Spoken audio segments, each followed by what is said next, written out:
In the beginning, the NFL's 63rd season seemed more like a walk instead of a race to Super Bowl 17. The threat of a player's strike hung over stadiums like mist on the moors. The owners were steadfast, the players united. Doomsayers predicted the 1982 season would crumble.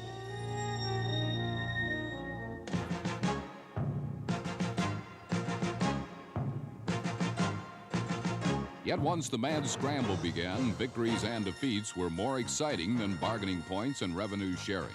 Football was king of the hill once again.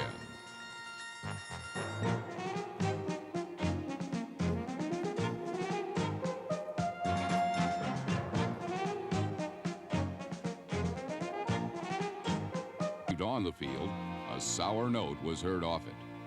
All NFL training facilities will be struck. There will be no practices, workouts, or training. We are united in our resolve to be treated and dealt with fairly and with dignity.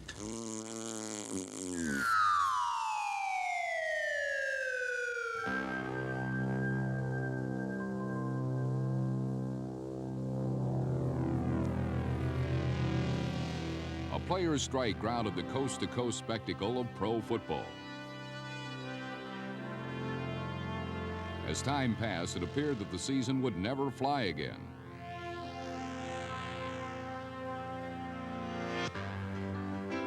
But after 8 weeks, the NFL's 28 teams taxied back into takeoff position.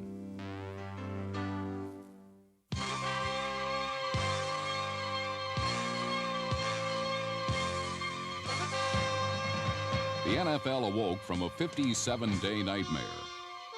Okay, let's run it right out of there. Let's go, baby. Let's go. Let's go. The flight to Pasadena and Super Bowl 17 was airborne once more.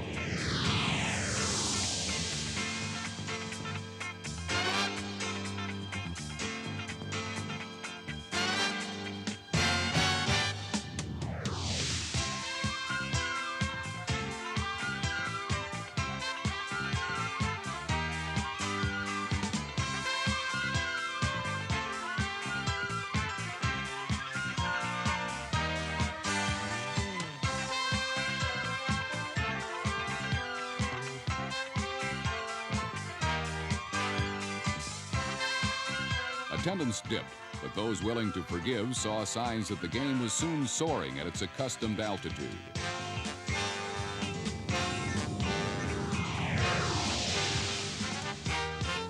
With Dan Fouts, the NFL's passing yardage leader, at the controls.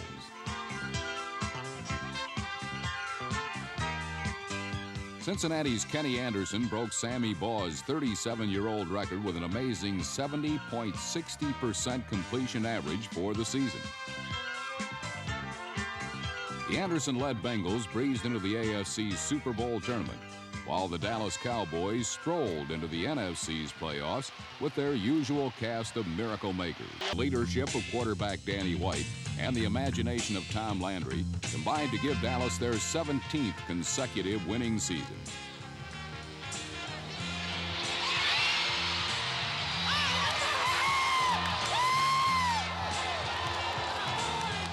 At times, these Cowboys looked like machines that were computer-driven, programmed for Pasadena.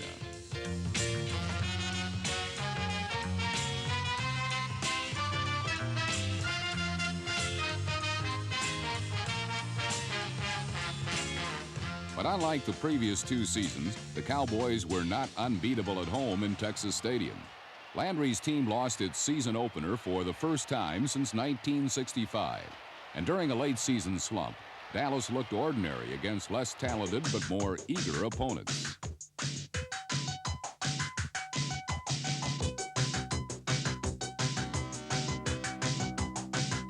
No one, not even the Cowboys, could escape the weirdness on the field during this strike-shortened season.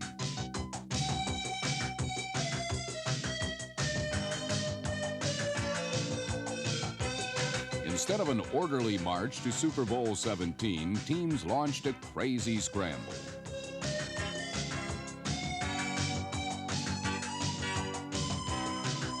Minnesota, Tampa Bay, and St. Louis improvised their way into the playoffs, while others like the Houston Oilers couldn't bumble their way out of enough trouble to join the hectic championship chase.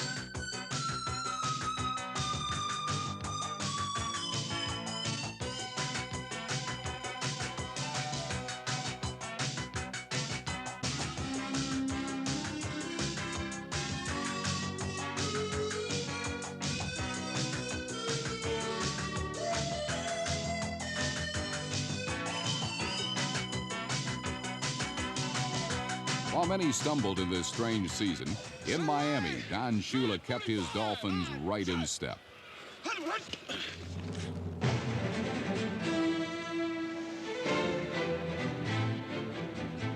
The versatility of quarterback David Woodley, number 16, allowed Shula to open up the Dolphin offense. But Shula's time-proven formula for success remained unchanged, as fundamental football made Miami's defense, the Killer Bees, the NFL's toughest.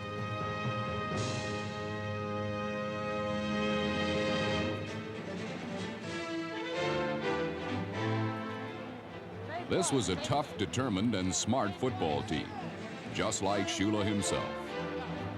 Double tight, double, you're in, double tight. A Zonkian fullback named Andra Franklin, number 37, was the final muscle that allowed Miami to power their way to the AFC Championship, beating the highly touted San Diego Chargers along the way.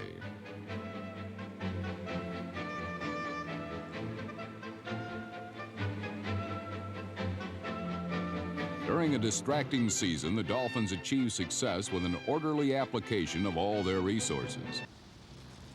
In 1982, Shea Stadium was the home of a flashy and daring football team. It was a place where you could find a salty soft pretzel and the world's biggest hot dog.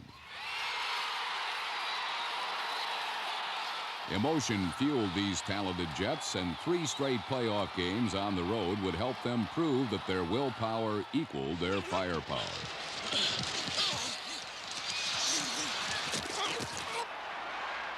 Against Cincinnati, Freeman McNeil rushed for over 200 yards as the Jets humiliated the defending AFC champions 44-17. New York's next test would be a far sterner one indeed. The Raiders. Intimidation was their creed. Might makes right their pledge. And in 1982, they backed their boast with Rookie of the Year sensation Marcus Allen, number 32, the NFL's top scorer.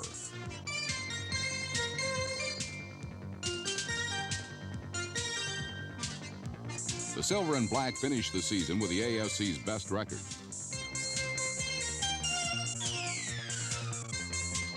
But in the second round of the playoffs against the Jets, the Raiders were on the wrong end of the hammer they had so heartily wielded over the years. Pass, pass, pass! Come on, get it, pass! Get it, come on, get it, pass! Yeah, go, Jerry! Get back! Yeah, that's it, baby! What a great hit. New York's defense buried their skeptics and Jim Plunkett deep in the ground. And mighty Mark Gastineau danced on that grave with one final fit of fury. New York cruised on quarterback Richard Todd's tailwind to a 17-14 victory that jetted them all the way to the AFC Championship game.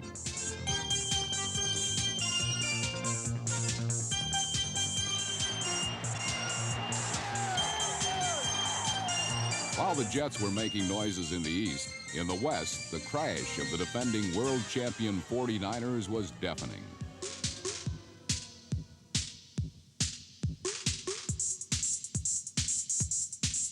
San Francisco was deflated by 6 losses, while in Green Bay, the Packers were pumped up and playoff bound.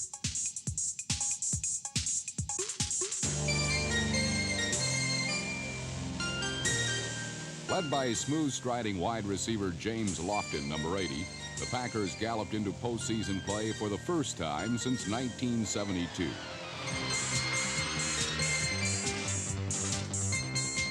Green Bay's sudden explosion was a surprise, but not nearly as big as the one that shook the nation's capital. Number 41! In 1982, the Washington Redskins led the NFL's most important statistic, victories. They were a collection of unusual characters, like the Hogs, their huge offensive line. Quarterback Joe Theismann was an honorary piglet, and his crew of tiny wide receivers were so small, they were nicknamed the Smurfs.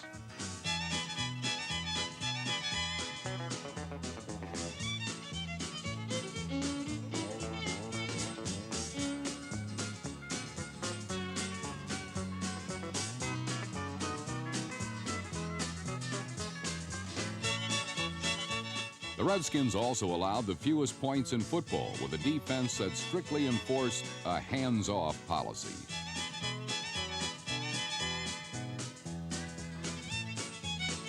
While other teams won with stars, the Redskins won by using the efforts of every individual and by performing the extra efforts that make a team great.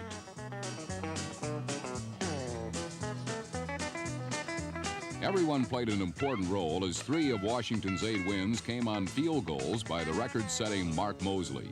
9 seconds to go. Theismann to hold from the 32, a 42-yard attempt.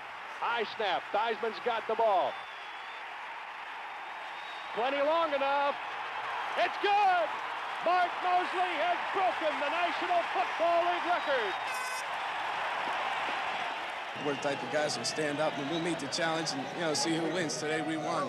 They said that they're going to come in here, they're the butchers and we're the hogs. The thing they forgot is before a hog goes to the butcher, somebody got to kill it, and nobody even come close today. No one in the Super Bowl tournament came close either. Not the Detroit Lions, who fell 31-7.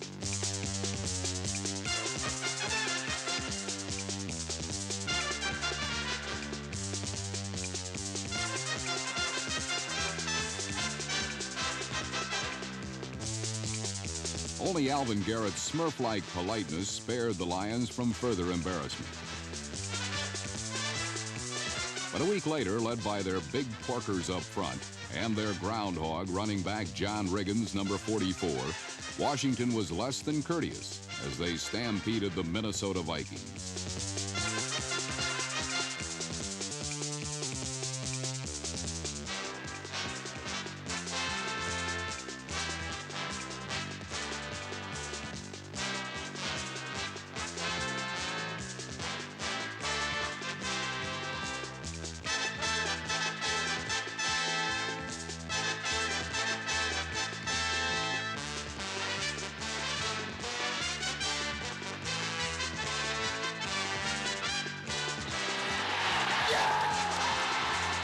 The Redskins won 21-7 to advance into the NFC Championship. There, much to the delight of themselves and their fans, they would meet an old nemesis.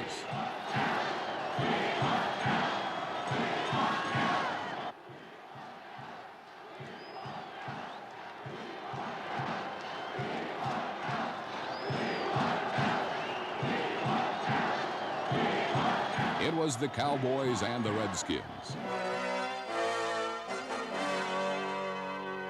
A rematch of bitter rivals with the NFC Championship at stake.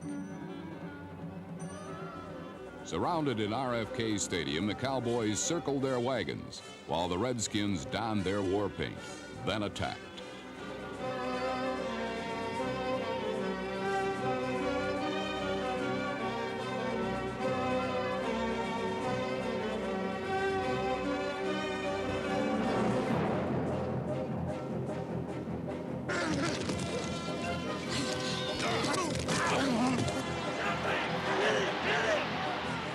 Led by fullback John Riggins, who rushed for 140 yards, Washington drew first blood by scoring the game's first 2 touchdowns.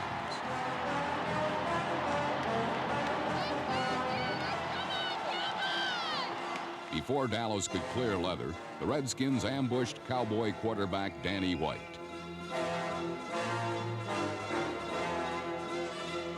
White left the game with a concussion and never returned.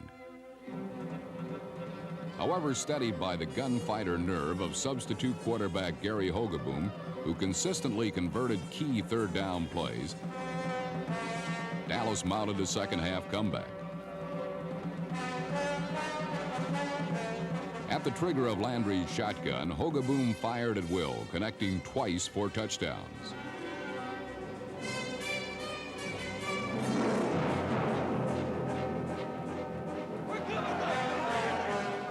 The Cowboys were back in the battle, their 6 guns blazing. However, Dallas's only road out of these Badlands was through the air, and the Redskins knew it. Batted in the air, picked off by George. Touchdown, Washington Redskins!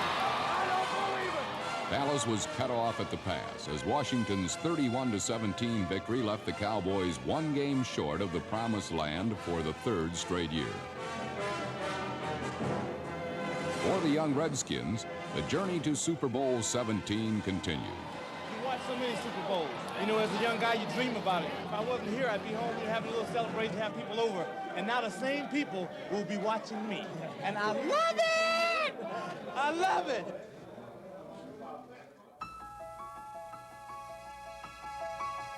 Washington awaited the AFC champion. In muddied Miami, the Jets met the Dolphins in a battle far more physical than the season's first 2 meetings.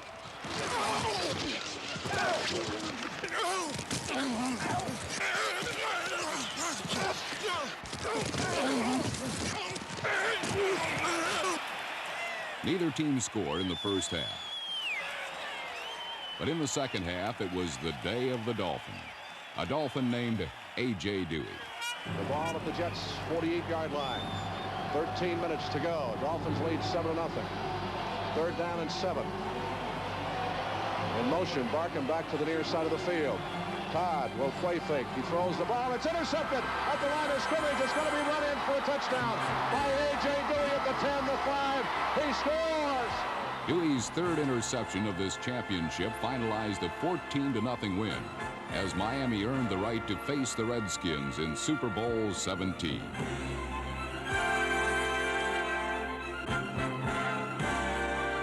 It was indeed ironic that in an age of pass-happy madness, a pair of throwbacks to the good old days of running and defense were the 2 who would line up in sunny Pasadena. The clouds of discontent that had darkened the season were swept away in the Rose Bowl as NFL 82 came to a stirring conclusion. We've busted our We've worked harder than anybody to get here. Nobody can beat us in a team, and it's worth $70,000 and a big ring. Miami would score on 2 of the longest plays in the history of the Super Bowl. The first came on a pass from David Woodley to Jimmy Cephalo that covered 76 yards. The second came on a 98-yard run by Fulton Walker. Number 41 used a key block by Steve Scholl to record the first kickoff return for a touchdown in the history of the event.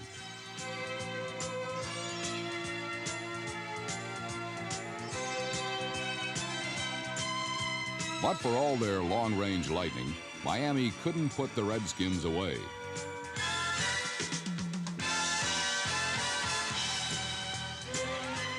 Washington kept the contest close, then used their hogs and diesel engine fullback John Riggins to grind out a world championship. Crank up that diesel. Let's go, diesel. Let's go. Goal line, goal line. I left tight wing, 70 chip on white. Ready? Here comes the diesel. Here comes the diesel. Should come with John Riggins right up the middle. Right up over the middle. There's the snap, hand to Riggins. Go! John Riggins' run was the longest in Super Bowl history, while his 166 yards on 38 carries set Super Bowl records as well. The Washington Redskins won the World Championship 27-17 and ended the strange season of 1982 with a heroic victory, won in classic fashion.